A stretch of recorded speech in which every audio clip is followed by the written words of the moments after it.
When Colombia became independent, or when it separated from Spain, it was known as Nueva Granada, or in English, New Granada. Now, on this map, well, it's a map from, I believe, 1830s or something like that. Of course, it's a scanned map, but okay. This is the Kingdom of New Granada.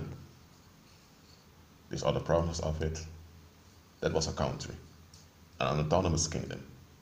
Then you had the Kingdom of Quito, today we call it Ecuador, this place over here, with parts of the rainforest. Those were two kingdoms. And she has there's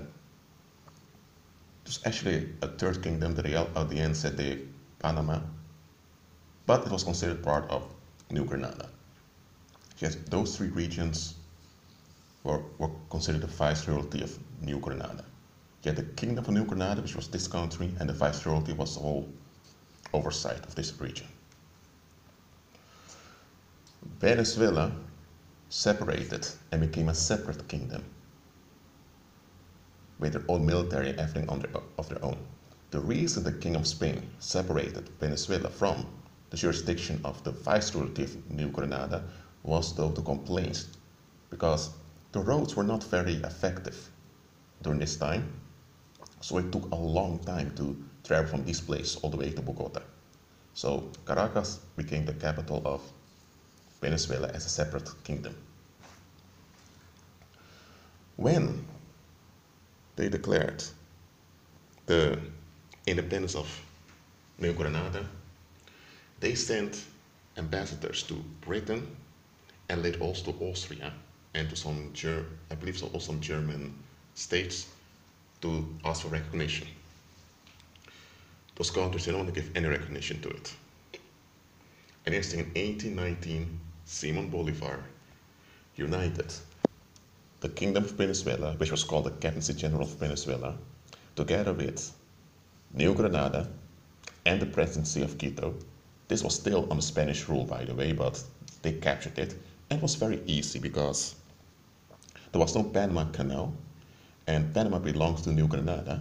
So for Spain to contact this place, they had to go through this area over here. So it was very easy for them to capture the Kingdom of Quito. So all of this here became the Republic of Colombia. The first, let me say, 5 years, it was great. It was quite prestigious. The economy went well. They were in a boom. But after those first 5 years, troubles emerged. Remember, in 1777, Spain separated officially Venezuela from New Granada, because the provinces of Venezuela were provinces of the King of New Granada. So this was the King of New Granada before 1777. The Venezuelan provinces were separated from it and became a separate country. Why? Because this was far more effective. Simon Bolivar joined both of them together with Quito into one new country that would be governed from Bogota. Did the roads improve between the Declaration of Independence in 1810 and 1819? Nope. Did the population increase to construct better roads? Did they have more horses? Did anything increase that would make it sustainable to unite this whole region as one country? No. So Bolivar's Republic of Colombia fell apart. Quito became the Republic of Ecuador. Venezuela became separate again, and Panama remained with the Republic of New Granada because they changed the name to New Granada again, and it's late in history they changed the name again to Colombia. Why am I giving you this history lesson? If the people of that time would have paid attention, they would realize, hold on a minute, what this Bolivar guy is suggesting is not going to work. Spain separated Venezuela from New Granada because it was effective to have such a large country with the infrastructure we had. So it was obvious that Venezuela separated better as a separate country. When Bolivar united the two, they had no long-term plan how to deal with the infrastructure or any of that. And here's the thing, the Spanish people that lived over here were more into the Brazilian economy and with the Dutch and French economy of the Guyanas, while the Spaniards lived over here, the Spanish people that lived over here were more into the west of the Caribbean. So there was already a big difference in interest within Venezuela alone. The people of Quito, they were more inclined to the economy of Peru and Chile. And the people of Panama were more into Central America. So you had very diverse interests that limited amount of money, limited military, and there was also a war emerged with Peru. That's why this large chunk of here now belongs to Peru today. So this Republic of Colombia, of Simon Bolivar, it failed. I mean, look at the construction of it, it was intended to fail. If they would have just considered the situation, they would realize it's never going to work. Those people, they're all Spanish, but they all have separate interests. And, well, they're all Spaniards under the Spanish crown, and that's how it worked. To make a separate nation, everyone has to be unified in the nation, you need to have one common interest. It didn't work. You had people that want this to be central, others said no, ours have to be local. Well, why am I showing this? It's because often the enemy comes with counterfeit solutions that appear to be very great, but when you just look at them carefully, you realize, hold on a minute, this is a trap. I mean, anyone would have looked at the situation and realized, hold on a minute. Spain has far more experience in managing large territories. And now this guy Bolivar, together with angry Creoles who have no diplomatic experience whatsoever, they want to run a whole large country like this with no long-term plan, and they don't even have recognition from the outside world. So without recognition of the outside world, you don't have any trade. People must be willing to trade with you for your economy to work. Look, the people in New Granada in 1808 till 1810, they were overwhelmed by what was going on in Spain.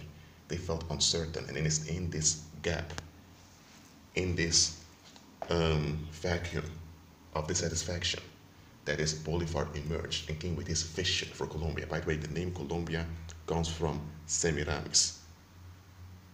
Colombia is another name for Semiramis, which is the wife of Nimrod, who's also a Babylonian goddess. So they lived in the kingdom of New Granada, or the New Kingdom as it was called. And Bolivar brought them from the New Kingdom to Babylon. I'm not saying that the New Kingdom of Granada was heaven, okay? But at least they had stable trade with Spain and with others through Spain. Bolivar only brought a bubble that collapsed very quickly. But even in the name, New Granada, newness, he brought them from newness to the old Babylon. That was already a red flag, but people didn't pay attention to it. Now, in the time there was also fake news going on. You had the Haitian Revolution that turned into one big massacre and one big genocide, it turned out, in which many Spanish people were massacred. Many had to flee, and it was Britain and Spain that had to intervene, and Britain occupied the new nation of Haiti for a while, while Spain took back Spanish territory.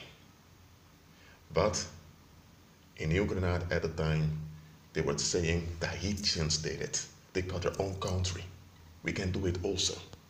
Fake news. Yes, the Haitians had their country, a country that was fallen apart by genocide, with no effective rulers, no diplomatic contracts, no economic trade relations, nothing.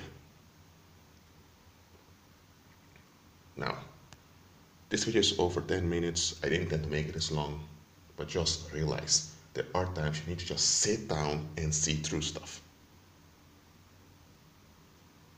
This region has been in a cycle of violence collectively ever since Simon Bolivar ruled as the first president of Colombia. They may have similar flags, those three countries, but the structure that Bolivar set out for them, which they hold on to, it has proven to be ineffective and even destructive. And that region fell into stagnation from 1830, when it fell apart till the 1950s. And since the 1950s that nationalism emerged in those regions. And even then, the population, for example, in the south of Colombia, developed different than those in the north. So how are you going to keep that together as a nation? That's why the region is so filled with violence. You had the FARC, which is now gone, but you have other militias, I believe, that are still active there. Because those militias don't just disappear. I don't believe that BS. Venezuela today, or the Bolivarian Republic of Venezuela, is still honoring this Bolivar as some kind of a god figure. Has collapsed completely. Bolivar did not believe in free enterprise, he believed in a strong military dictatorship. They had commercial enterprise under Spain. Bolivar wanted to bring a military dictatorship. You know, when people are dissatisfied and they don't look beyond and they just want relief, they're very vulnerable into taking stuff they normally wouldn't take. Well, after they took Bolivar, they got what they wanted. They got their relief, they got their new nation, their euphoria. 5 years later, man, things began to fall apart. And after that, Spain already moved on, so now they were on their own. Look, I'm not supporting colonialism. I'm just pointing out that sometimes what appears to be the quickest way and the most easiest way is not the best way. Simon Bolivar appeared like a solution to many people who were dissatisfied. But when you look at history, how things worked out, it was not the best option at all. And here's the thing, Spain experienced a lot of industrialization just after this period, this new country fell apart.